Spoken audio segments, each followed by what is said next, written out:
प्रधानमंत्री जी ने ज्ञान का बजट बताकर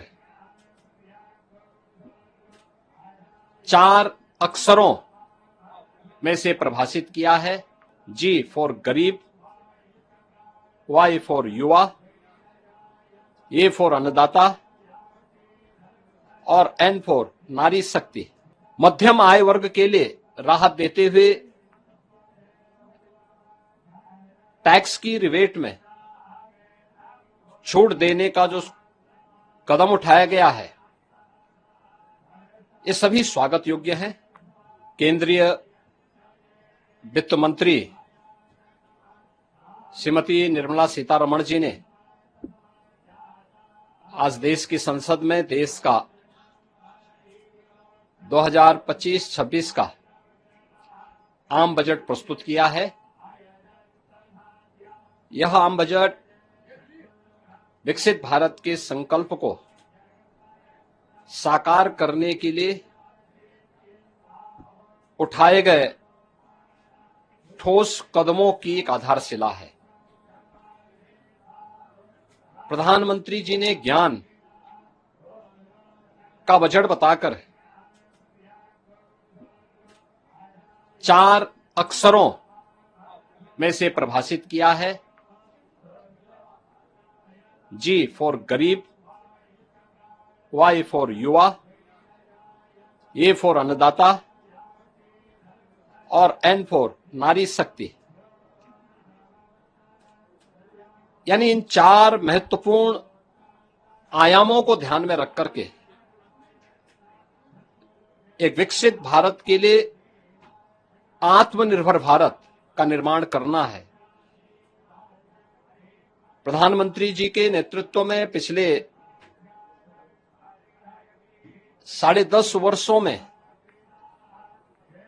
भारत की अर्थव्यवस्था दुनिया की एक प्रमुख अर्थव्यवस्था के रूप में तेजी के साथ आगे बढ़ी है। इस बजट से अर्थव्यवस्था को एक नई उड़ान मिलेगी।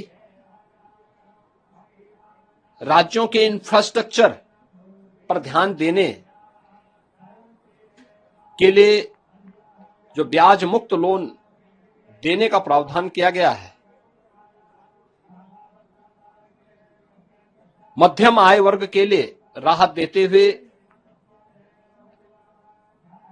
टैक्स की रिबेट में छूट देने का जो कदम उठाया गया है, ये सभी स्वागत योग्य हैं। मछुआरों के लिए स्पेशल इकोनॉमिक जोन, डेयरी और मत्स्य पालन के लिए 5 लाख तक कर्ज, सस्ते ब्याज पर किसानों को कर्ज, कपास प्रोडक्शन मिशन, सब्जी फल की पैदावार बढ़ाने पर बल और आंगनबाड़ी 2 प्रोग्राम के ऐलान की घोषणा गरीबों को, किसानों को और महिलाओं के लिए अत्यंत लाभकारी साबित होंगे। सबसे अच्छी बात है कि आदरणीय प्रधानमंत्री जी के नेतृत्व में यह सरकार सर्व समाज के साथ ही समाज के अंतिम पायदान पर बैठे हुए व्यक्ति के बारे में पूरी प्रतिबद्धता के साथ कार्य कर रही है। अगले 5 वर्ष में 5 लाख महिलाओं, अनुसूचित जाति और जनजाति को 2 करोड़ तक की टर्म लोन देने के लिए एक नई योजना को प्रारंभ करने का प्रस्ताव, जिज्ञासा, नवाचार और युवा मस्तिष्क के लिए वैज्ञानिक सोच बढ़ाने की दिशा से अगले 5 वर्षों में 50,000 अटल टिंकरिंग लैब की स्थापना, ग्रामीण क्षेत्र के सभी सेकेंडरी स्कूलों और प्राथमिक स्वास्थ्य केंद्रों में ब्रॉडबैंड कनेक्टिविटी उपलब्ध करवाने, ये सभी महत्वपूर्ण कदम हैं। आगामी 3 वर्ष में सभी जिला अस्पतालों में डे केयर कैंसर सेंटर की स्थापना करने की घोषणा, उत्तर प्रदेश जैसे राज्य को इसका सर्वाधिक लाभ मिलने वाला है। Centre of excellence of skilling, the centre of excellence in artificial intelligence for education की स्थापना से हमारे युवाओं को एक वैश्विक पहचान मिलेगी। अन्नदाता किसानों के लिए प्रधानमंत्री धन धान्य की योजना की घोषणा का हम स्वागत करते हैं। इस योजना से देश के करीब 1.25 करोड़ किसान लाभान्वित होंगे। निश्चित रूप से इस योजना का किसान सबसे बड़ा लाभार्थी बनेगा और उत्तर प्रदेश इससे सर्वाधिक लाभान्वित होने वाला राज्य होगा।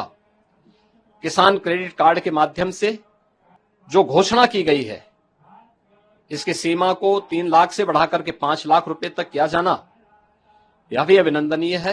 देश को $5 ट्रिलियन की इकोनॉमी बनाने के संकल्प पथ पर तेज गति से ले जाने वाला यह बजट आदरणीय प्रधानमंत्री जी के विजन को और आगे तेजी के साथ बढ़ाने का, तीसरे टर्म में इस 3 गुना स्पीड को प्रदर्शित करता है। मैं इसके लिए आदरणीय प्रधानमंत्री जी का हृदय से अभिनंदन करता हूं, केंद्रीय वित्त मंत्री को धन्यवाद देता हूं और मुझे पूरा विश्वास है कि समाज का हर तबका इस युगांतरकारी विकसित भारत के संकल्पों को पूरा करने वाले बजट का स्वागत करेगा, अभिनंदन करेगा। अमर उजाला जीवांजलि के सारथी की मदद लें और महाकुंभ में स्नान जरूर करें।